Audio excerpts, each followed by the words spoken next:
Hello friends, welcome to my channel. In this video we will cover questions of mutual fund. तो इस series में हम बहुत सारे क्वेश्चंस करेंगे म्यूचुअल फंड के। कुछ लेवल वाले होंगे, कुछ थोड़े इजी होंगे, कुछ बहुत ज़्यादा टिपिकल होंगे। तो अलग अलग वैरायटी ऑफ सम्स आप देख सकते हैं हमारी इस प्लेलिस्ट पे। Okay, so let's read the first question. Based on the following data determine the NAV of a regular income scheme. यानी एक म्यूचुअल फंड कंपनी है, उसकी रेगुलर इनकम स्कीम है जिसकी हमें NAV कैलकुलेट करनी है। NAV का मतलब net assets value. Net assets value क्या होती है? अगर हम market value of all assets उसमें से माइनस कर देंगे आउटसाइड लाइबिलिटीज़ तो हमारा आ जाएगा नेट एसेट्स वैल्यू। और अगर हमें NAV पर यूनिट निकालना है तो हमें सिंपल उसको डिवाइड कर देना है नंबर ऑफ यूनिट्स से। यानी म्यूचुअल फंड्स के जो भी यूनिट्स होते हैं उसको हमें डिवाइड करना है। ओके, सो अब देख लेते हैं क्या क्या इन्फॉर्मेशन अवेलेबल है। बिकॉज फर्स्ट हमें क्या निकालना है? Market value of all assets. तो एसेट्स हमें ये दे रखे हैं but we have to calculate their market value. तो लिस्टेड शेयर्स एट कॉस्ट दे रखा है। कॉस्ट से हमें मतलब नहीं है, मार्केट वैल्यू चाहिए। मार्केट वैल्यू के लिए कुछ इन्फॉर्मेशन ये देंगे आगे 100%। और कैश इन हैंड दे रखा है, इसकी तो यही वैल्यू है 1.23। Bonds and debenture at cost दे रखा है 4.30। बट 4.30 में से जो अनलिस्टेड बॉन्ड्स हैं उसकी वैल्यू दे रखी है 1 और लिस्टेड की अभी कुछ कहा नहीं गया। अदर फिक्स्ड इंटरेस्ट सिक्योरिटीज़ की कॉस्ट है 4.50। डिविडेंड एक्रूड यानी डिविडेंड हमें मिलना बाकी है 0.8। अमाउंट पेबल ऑन शेयर्स, ये सारी लाइबिलिटीज़ आ गई 6.32। Amount accrued 0.75। Number of units भी दे रखे हैं 2,40,000। अब करंट रियलाइजेबल वैल्यू भी दे रखी है फिक्स्ड इनकम सिक्योरिटीज़ की 106.50। अब हमें क्या दे रखा है?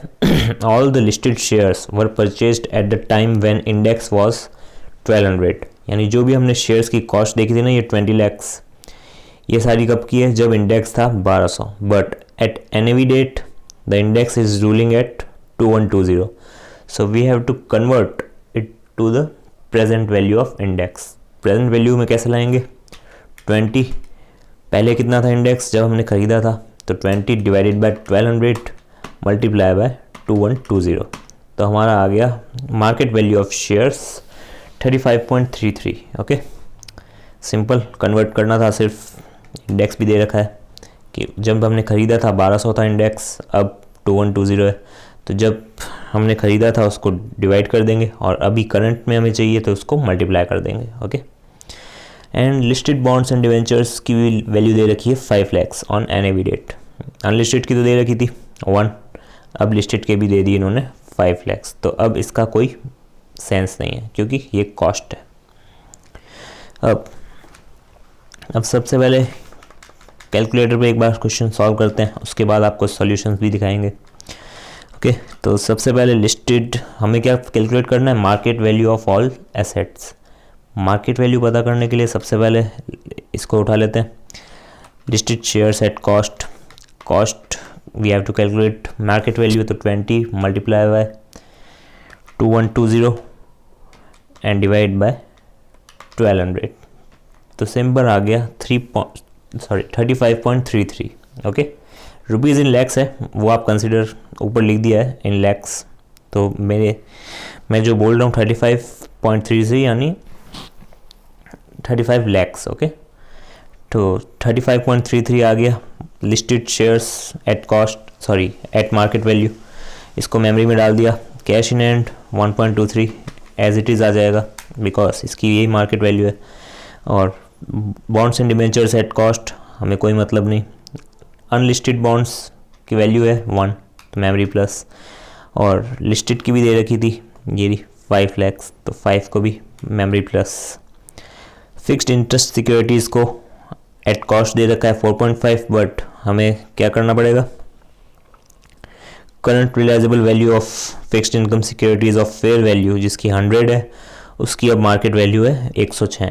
तो हमें भी क्या करना पड़ेगा? 4.5 को कन्वर्ट करना पड़ेगा मार्केट वैल्यू में। तो 4.5 डिवाइड किया 100 मल्टीप्लाई किया 106.5 4.5 बिकॉज 100 का जो फेस वैल्यू था उसकी अब वैल्यू है 106, तो 4.5 100 के बराबर, अब हमें 106.5 पे पहुंचाना है। तो कैसे करेंगे, 4.5 divided by 100 multiply by 106.5, simple, और कर दिया मेमोरी प्लस। अब क्या बचा, डिविडेंड एक्रूड। डिविडेंड एक्रूड यानी हमें डिविडेंड मिलना बाकी है। म्यूचुअल फंड कंपनीज क्या करती है, अलग अलग शेयर्स में इन्वेस्ट करती है, तो उसमें से उनको डिविडेंड मिलता है। ओके, तो वो मिलना बाकी है। तो सिंपल 0.8 को भी मेमोरी प्लस, सिंपल, सारे एसेट्स कवर हो गए। ओके, ये जितने भी एसेट्स थे वो सारे कवर हो गए, इनकी मार्केट वैल्यू भी निकल गई। अब सिंपल MRC, मेमोरी रिकॉल। तो सिंपल हमारा कितना आ गया, 48.15। ओके, ये क्या है, market value of all assets. Okay, अब हमें क्या निकालना है, आउटसाइड लाइबिलिटीज़। आउटसाइड लाइबिलिटीज़ कैसे निकलेगी, सिंपल, जो भी लाइबिलिटीज़ दे रखी है आपको, अमाउंट पेबल ऑन शेयर्स कितना है 6.32 मेमोरी प्लस, और expenditure accrued 0.75 memory plus. Okay,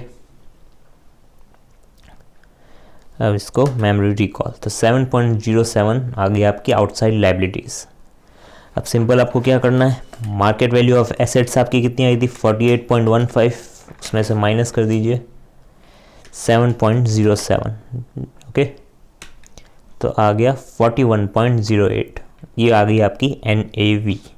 ये तो आई टोटल NAV यानी नेट एसेट्स वैल्यू, बट अगर हमें क्वेश्चन में स्पेसिफाई नहीं कर रखा है कि net assets value in total निकालनी है या पर यूनिट निकालनी है, तो हम दोनों निकाल देंगे।